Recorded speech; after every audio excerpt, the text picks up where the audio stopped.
Joe Tessitore right down the street at Mandalay Bay to preview the Terence Crawford, Shawn Porter fight that's on ESPN Plus this weekend. And, of course, picks for the big Pac-12 showdown between Utah and Oregon. Welcome in. Happy Thursday. That's Tyler Fulghum. I'm Joe Fortenbaugh. This is your latest installment of Bet. Can we call it a revenge game if it's like 5 years later? Sure. Why not? We'll go with it. We'll stretch. This show says yes. Stretch. This show says yes. Congratulations to Bryce Harper and Shohei Ohtani on winning their respective NL and AL MVP awards. YouTube.com/ESPN Sports Betting. Check out the channel. We'll be rolling out picks for the fight this weekend. NBA picks, college football picks, you name it. They're up there. Time to go to work. We begin with the NBA. Are you ready? Love it. All right. One game we're going to focus on tonight before we get into some football, and that is the game in the Mile High City. The Denver Nuggets are laying 7.5. The total is 209.5 against a Joel Embiid-less Philadelphia 76ers team. So how would you bet it? I do. I think the Nuggets are a strong side to play because Nikola Jokic is the MVP and playing even better this year than he did a season ago. But I like the total. I'm going under 209.5. You see up there, I think Jokic is in line for a triple-double in a matchup. Instead of against Embiid, one of the best defenders in all of the NBA, he gets Andre Drummond, who can rebound the basketball like few can in the history of this game. But his defense leaves a little bit to be desired. Jamal Murray, Michael Porter Jr., and I think Will Barton will be out yet again tonight. And with those three off the floor this season in 261 minutes, the rates for Nikola Jokic are mind-blowing. 36% usage rate, 37.5% assist rate, okay? That's like better than most point guards in the NBA. Like only Chris Paul and Steve Nash and John Stockton were touching that type of assist rate. 21.5% rebound rate, that's Drummond-esque, and then a 68.7% true shooting percentage. So we know the points and rebounds are going to be there. Will he get the assists? I think so in a matchup against a defense in Philadelphia that is far worse now with Drummond at the pivot than it was with Embiid. I like where you're at. I'm going to isolate the first half in this game. Denver minus 4.5 in the opening 24 minutes of action. The last time we saw the Nuggets was on Monday night when they were getting shellacked in Dallas by 10. So they've got plenty of rest, and I think they're going to fire from the gates coming off a loss. Philadelphia is a team headed in the wrong direction. 5 straight losses, 5 straight failures to cover the spread. Denver defensively has been exquisite, if we can use that word. I love it. Exquisite in the first half of this season. Number 3 in the NBA in first half scoring defense. Number 2 in the NBA in first half scoring defense at home. I think they jump all over the Sixers here. The opening 24 minutes, minus 4.5 is the play. Agree, disagree? No, I definitely like that. I think the Nuggets are the right side, whether you're betting them first half or the game. Again, for that total going under 209.5, these two teams, bottom 3 in the NBA in pace. Ooh, that's Philadelphia's 30th, Denver's 28th. Denver 3rd in defensive rating. This is just going to be a slog, a slow one. I know it's low, 209.5, but unders have been the winner this year in the NBA with the officiating changes. Speaking of unders, let's move to the National Football League. Thursday night football set to take place in not very long from now. The New England Patriots are laying 7, total of 47 in Atlanta to take on the Falcons. Super Bowl 51 rematch. If anyone cares about that sort of thing this far down the line. One note here, this line had been New England minus 6.5 just about an hour ago, but Cordero Patterson, wide receiver, kick returner, running back extraordinaire for the Falcons, has been ruled out for this game, so it's now back to 7. Yeah. Favorite bet for the game tonight? Yeah, the sides, there's compelling arguments for both sides here. There's trends that Bill Belichick on short rest is 12-1 ATS. We also talked about it on Daily Wager, the trend that a team that failed to cover the week before versus a team that did cover the week before is 44-23, betting on the team that failed to cover the week prior. That'd be the Falcons. And we know that in the last 17 primetime games, the favorite is like 3-14 ATS. So there's too much that's compelling on both sides. I'll attack that total right there, 47. That seems too high for me. In a game that features the New England Patriots, second in the NFL behind only the Bills in opponent points per game, going up against an offense that is now down Calvin Ridley and Cordero Patterson. So Bill Belichick can just focus on Kyle Pitts, take him away, and Matt Ryan gets to throw to Russell Gage and Olamide Zaccheaus as his weapons. It's a nice pull. Exactly. So, I mean, a team in New England that has a quarterback in Mac Jones who's been good, but far better at home than he has been on the road with this game in Atlanta. 47 seems outrageously high given the circumstances each of these teams are working with and the fact that New England likes to run the ball, limit suppressed play volume, keep the clock moving. Yeah, it's almost too fishy to me, but 47, I'm going under. All right, so you got the total. I agree with that play as well. I'll cover the side. I'll take Atlanta plus 7.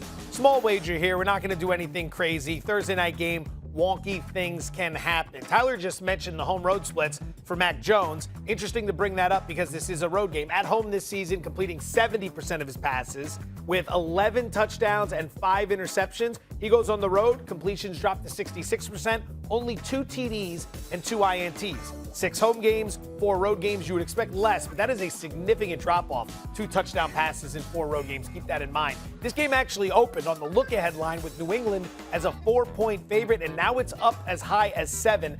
10 Thursday night games this year. Average margin of victory, 6.9. I will take a shot on the Falcons at home plus the 7.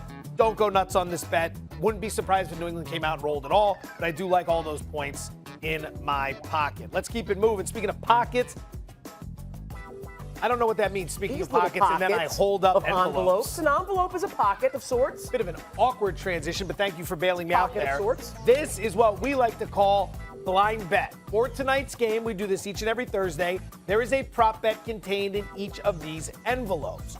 Today, Tyler will be picking one of the two. If he likes what he picks, he keeps it. If he doesn't, he sticks it to me, and he takes the other envelope. Here's how we did last week. I am an idiot. I picked the envelope with the Marquise Brown winner. I said no thanks, gave it to Tyler, and instead picked up a loser. To my defense, Tucker had a field goal on the opening drive and then never converted another one in that dreck of a game. Which, right, of course. How often does that happen for Justin? Of course. So, trying to bounce back this week, your opportunity to make a call. I got the uno and I got the dos. Which way you want to go? I think I've exclusively picked 2. I'm born on October 2nd. So I'll stick with it. I'll go stick with 2. With the deuce. All right. This is yours, my friend. Best of luck to you. Hope it's a Cordell Patterson prop. Perhaps an over. All right. This one, not sure how much I'm going to like it. Kyle Pitts, anytime touchdown, plus 145. Ooh, I got a feeling that's coming my way. You are right. This will be coming your way. As much as I love Pitts and I love his ability, this is not the matchup where I think he is going to be able to be his most efficient. Bill Belichick, now with Cordell Patterson, can focus his defensive game plan on making Matt Ryan use anyone else but his most athletic, best weapon, biggest weapon. So Bill Belichick, has he succeeded before kind of with that game plan, taking away your best weapon? Yep, I think he's very good at that. He's quite capable at doing so. He's had some wins in his career. If Atlanta scores, I think it's coming somewhere else besides Kyle Pitts. That means I get envelope numero uno. Tough for me to sell what you just laid down for the decline on Kyle Pitts.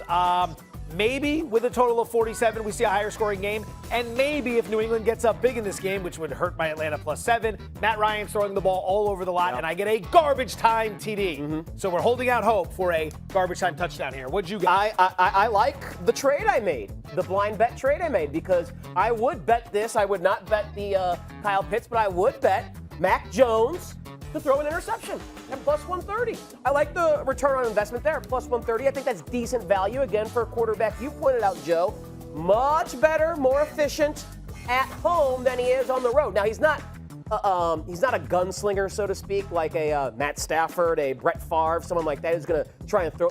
He's going to take care of the football normally, not make high-risk throws. But I think he is more apt to throw a pick in this game than Pitts to score a touchdown. Doesn't even need to be Mac Jones' fault. He could throw one off his receiver's hands that ends up in an Atlanta defender's hands. He is a rookie playing a Thursday night road game off a big win against Cleveland. And there's going to be crowd noise. There's going to be a lot coming his way. That could absolutely happen. I'd also bet, little bonus action for you, Matt Ryan to throw a pick, which is minus 150. Little juicy there. But New England ranks number 2 in the NFL in INTs this season. They've got 14, including at least 1 in each of their last 5 games. You take Calvin Ridley out of the equation, you take Cordell Patterson out of the equation, you blanket Kyle Pitts, Matt Ryan maybe gets a little antsy in this game. I'd make that bet, and I'd also consider playing Matt Ryan under 36.5 yards for his longest completion. New England's only allowed that 2 times in 10 games this season, so keep that in mind. Bonus action for the people. If those lose, they don't count because there were no graphics saying that we were making those bets. If they win, you absolutely should count them. Our auditory viewers, written them down already. Then remember them, hear them. Take it to the bank. All right, speaking of losers, it's time for the parlay to paradise as the streak continues. Get a load of how we did last week. So Jason Fitz was our guest last week. Fitz hit it. He called Baylor over Oklahoma. Thank you very much, Fitzy. Tyler and I, 0 for 4. I ruined it about an hour after the show. Yeah. So we didn't even have a chance to get to those other picks. That's why but you still stunk, too. That's why I took Texas minus 30.5 and Las Vegas on the money line, because I knew Oh, my God, Kansas won that game outright. Yeah, they won that game outright. And Kansas City absolutely beat the brakes off Las Vegas. So if you're going to miss big. Miss big. That could go down as an all-timer. Although I'm sure somewhere along the lines I've got something just as ugly as that. All right, if we're going to miss as many as humanly possible. So let's begin this week. Special guest coming up in just a few moments. He's also here in town, right down the street, not Joe Test, who's going to join us in a few moments. What are you firing on? I'm going to, again, NFL, such a tight market. I'm going to go to college football here. 2 plays, Boise State, my best bet on Daily Wager today, laying 27 at home against New Mexico. Why am I picking on New Mexico? They have covered all of 1 out of 10 games this season. An FBS worst 1-9 ATS this season.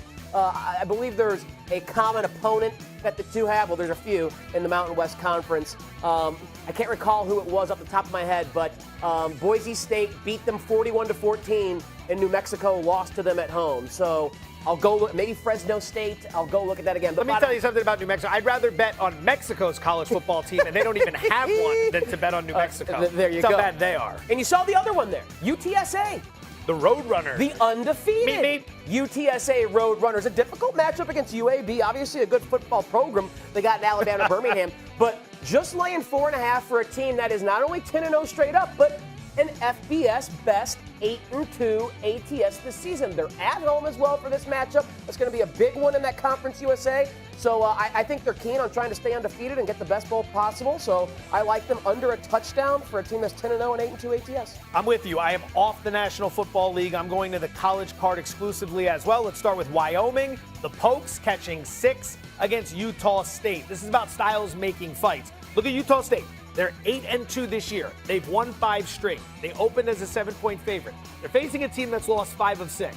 Why is the money coming in on Wyoming? I'm going to answer that question I just posed for myself. Wyoming can defend really well what Utah State wants to do. Utah State wants to throw the ball. They're 15th in the country in passing. Wyoming is 4th in pass defense. They're also allowing just 22 points per game. So if the defense shows up, it's going to be very difficult to cover 6 points, given everything I just laid out, especially when you're Utah State and you're 66th in run defense. Wyoming's going to be able to grind the clock, move the ball, keep the defense rested on the sidelines. Game number 2, Old Lane Kiffin. What a scheduling spot this is. Ole Miss and Vandy going under 64.5. This opened 68.5 and has been dropping for 2 key reasons. Number 1, Vandy's offense is barely in existence. They score 15 points per game. That ranks 128 out of 130 in the country. So I don't expect a lot from them. Maybe they eclipse their average because I don't expect a whole lot from Ole Miss here. Look at the spot. Last week, huge win against Texas A&M. Next week, the Egg Bowl. Can't lose the Egg Bowl if you're in Mississippi. They know how important it is. Wedged in between is Vanderbilt. This game means nothing. Get in, handle your business, get out. It doesn't matter if it's close. There are no style points for beating the Commodores. You need to handle the Egg Bowl next week. So we're going to go ahead and play under 64.5 with Ole Miss. They're so close to getting all these key wide receivers back healthy. Don't risk anything in this game. Just get out of there and survive. And bring it under home with you while we're at it. Now, you've got your 2. I've got my 2. Celebrity guest this week, none other than Max Kellerman, host of the show This Just In on ESPN weekdays, as well as host of the morning show, Shawn, J-Will, and Max. Max, what do you have for us?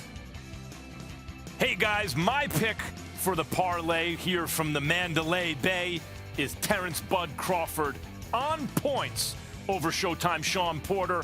I think Bud is the better fighter, but Shawn Porter, when he has faced the top of the division, Keith Thurman, that was a war. Very close decision loss. Errol Spence, who I think is a cut above Keith Thurman, razor close decision loss. Now, I think Bud Crawford is the best of all, but if you're barely losing to Errol Spence, I don't know that Bud stops you. I like Terence Crawford on points in a great fight. I would say thank you to Max Kellerman, but I went on his show yesterday and told him Crawford wins by stoppage, and then he turned around and spit in my face and takes Crawford by decision. I take that personally.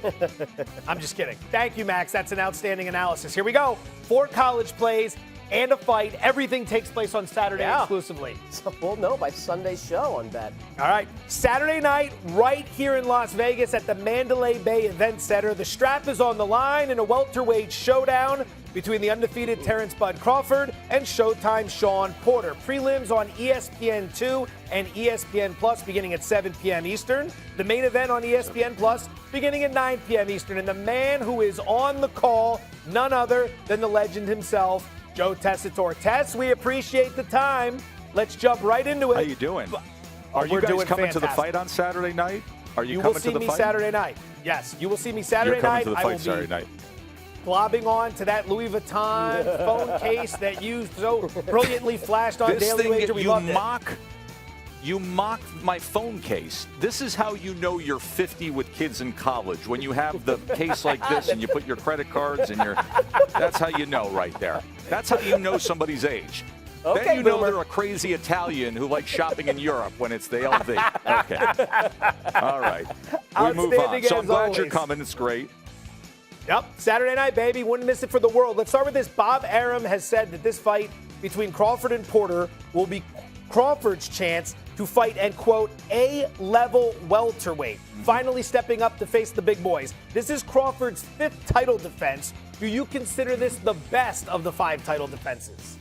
Oh, by far. And that's not to disrespect a guy like Kell Brook or Egis Kavaiaskis or Amir Khan or any of the guys who he's faced before, because those guys were willing to take the challenge, and most of them when he was the #1 pound-for-pound fighter in the world. In fact, the only reason why I no longer vote him #1 pound-for-pound is just because of the inactivity of it being a year and 6 days since he fought, and Canelo's been fighting. But if he looks spectacular on Saturday night, I have no problem putting that one next to his name. Shawn Porter has fought everybody. Shawn Porter is a throwback. He's more like what we had in the welterweight division with the 4 kings of the 80s, with Hagler and Hearns and Ray Leonard and Durant. His resume is as good as you can possibly have of a resume in terms of experience, and consider nobody's ever gotten rid of him. And it was right down to the wire against Errol Spence, who many consider to be arguably the best welterweight in the world. So yes, by far, this is the best of the title defense opponents. And I think it's going to bring out the best in both guys, but especially Bud Crawford.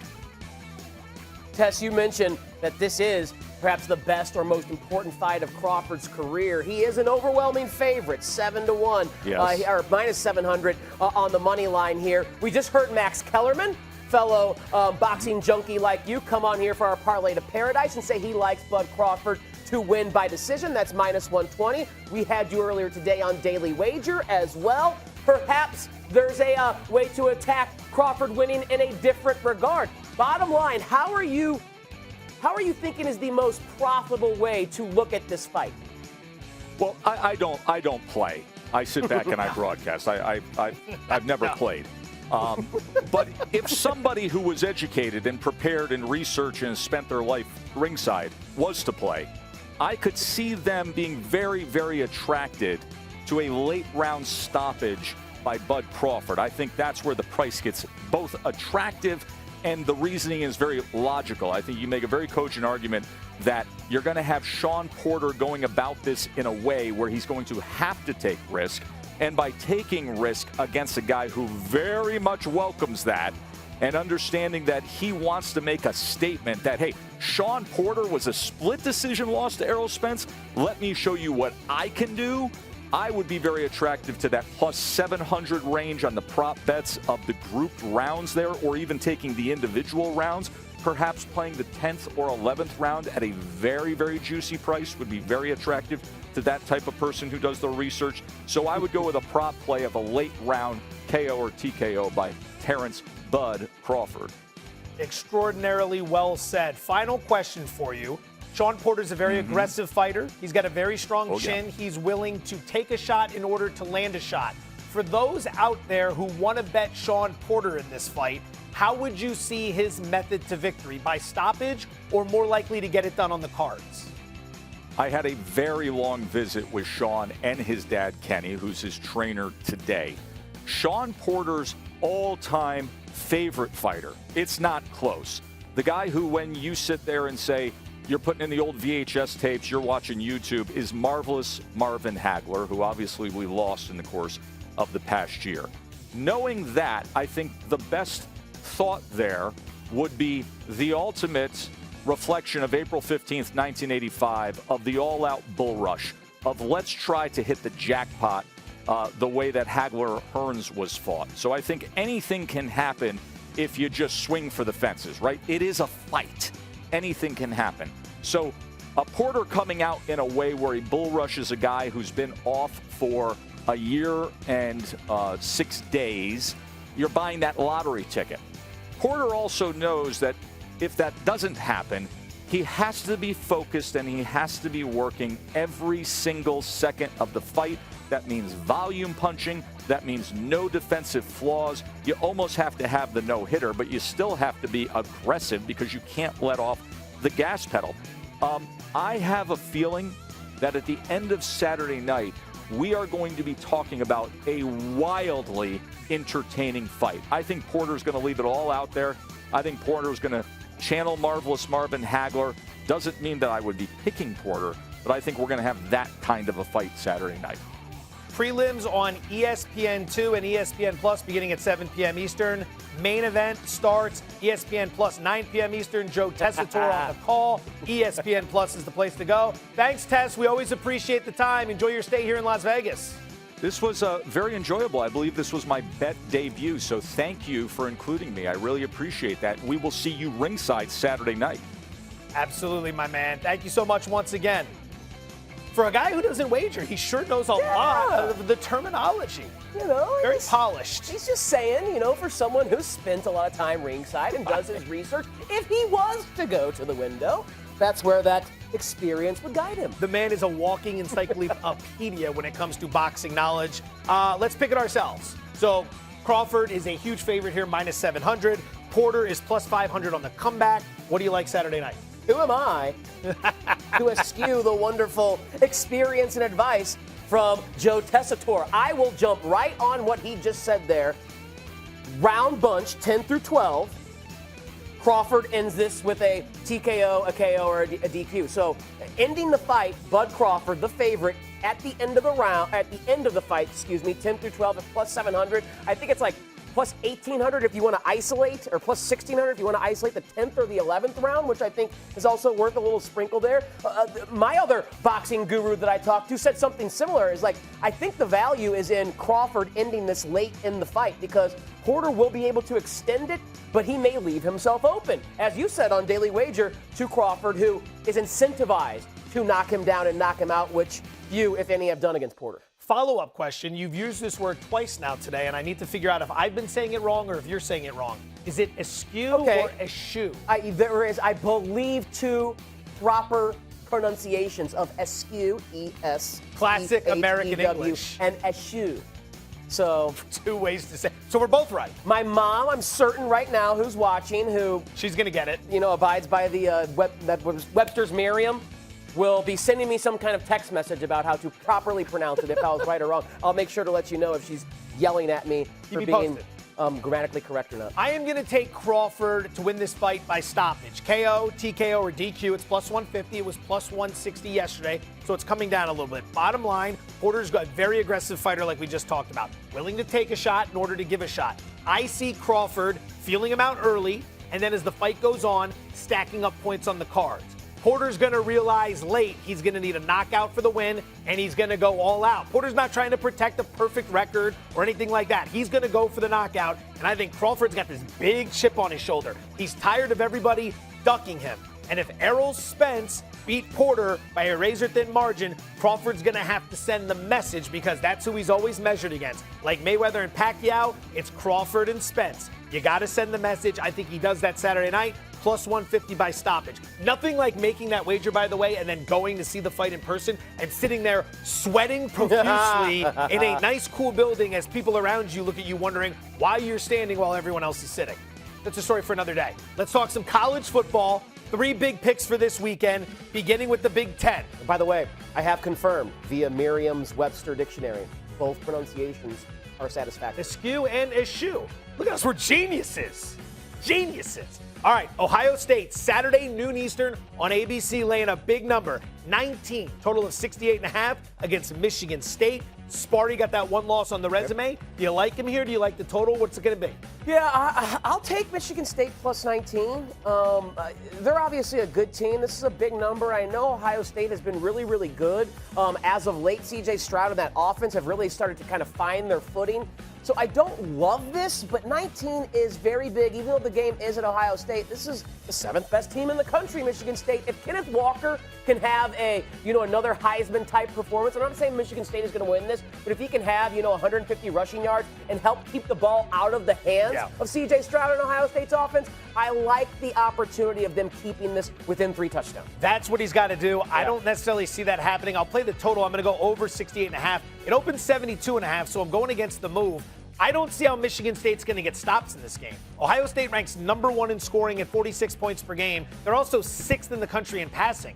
Michigan State is dead last in pass defense, literally the worst pass defense in the entire country. That doesn't sound like a team that's going to get stops. I think Kenneth Walker is going to be the key. You got to grind it. You got to keep Ohio State off the field, but eventually you're going to fall behind. And when you do, you got to throw the ball. And when you do that, you're going against an Ohio State defense that ranks outside the top 100 in pass defense. Over 68.5 is the play. Saturday, noon Eastern as well, this time on ESPN. Clemson laying 4.5, total of 56.5 against Wake Forest. Who would have thought Wake Forest would be the feature team in this matchup before the season started? But here we are.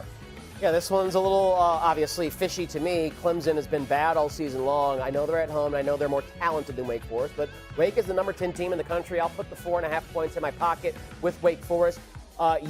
Joe, as well as anyone, I've been fading Clemson all year long, and they've been a little better in recent weeks, ATS, but they do have a miracle win on their resume, ATS, against Florida State with that ending that was bonkers. I think they still only have 2, maybe 3 ATS wins this season. So fading Clemson has been a profitable endeavor. I'm going to do it here again and hope Wake can keep it going. Just lose by a field goal. You'll focus on the side. I'll focus on the total. Give me the under, currently sitting 56.5. Dangerous when you're talking about Wake Forest because they score a ton and they give up a ton. But I believe I know what the script is going to be for Clemson. You have the best of the 4 units in this game. It's your defense. Okay, they're number 3 in the country, giving up just 15 points per game. At home, they're giving up just 10 points per game. So here's what you do. You run the football against a Wake team that isn't very good defending the run, and then you keep your defense rested. And then after you're done running the ball, you go ahead and you bring that defense out to get stops. Clemson is going to win the trenches on offense. Clemson is going to win the trenches on defense. If they get the running game going, they're going to be able to lean on that fresh, rested defense late in the game, and we're going to stay under 56.5 total points. I think that's going to be a sweat, though. I don't feel like that's going to be a comfortable winner if it's a winner. Final pick, the Pac-12 taking center stage Saturday, 7:30 p.m. Eastern on ABC. Utah laying 3, total of 59 against the Oregon Ducks. Another strange one here, the number 3 team. I know they're on the road, but they're catching 3 points against Utah. A good team, but I think Oregon is the better team when you look at their ability to play defense and especially in the trenches there. So I'm going to take the 3-point head start with the Oregon Ducks here. They obviously have everything to play for. Just get out of here with a victory and they keep their college football playoff hopes alive. And I get the victory, plus 3 points added if they do lose. I think they're just a better value at this price. Little roulette bet action here. I'm going to go with Utah because everything sounds so fishy. Both teams in this game want to run, and they're both very good at running. Both teams can defend the run as well. So I see this coming down to 2 elements. Number 1, Utah having home field advantage. They're at elevation. This game is taking place later in the day. You're probably going to get some colder weather with some wind, and you're going to get a hostile crowd, which is exactly what we want. And number 2, quarterback play. Utah has been much better since they moved away from Charlie Brewer. And Oregon, while Anthony Brown has been good, he has struggled in some key spots, notably at Stanford when they lost and at Washington in the rain when he threw what should have been a pick-6 very early in the game. What do those 2 games have in common with this game? Yes, they were on the road. Utah -3. Very fishy spread here, which is why I'm going with it. But ultimately, I think this has got the opportunity to be the best game of the weekend. Not just hyping it up because it's a marquee matchup. This could be the best game of the weekend. It's going to be very, very important for Oregon, obviously, and Utah would love nothing more than to play spoiler. A lot to dissect. We got college hoops. We got NBA hoops. We got NFL, college football, fighting. Need a drink. Can't do it on air, of course, but can go right downstairs and help myself. It's our weekend. No our weekend. daily wager on Friday. No daily wager tomorrow. We're back Sunday morning. He's Tyler Fulghum. I'm Joe Fortenbaugh. Bet returns Sunday as well. We look forward to seeing you then.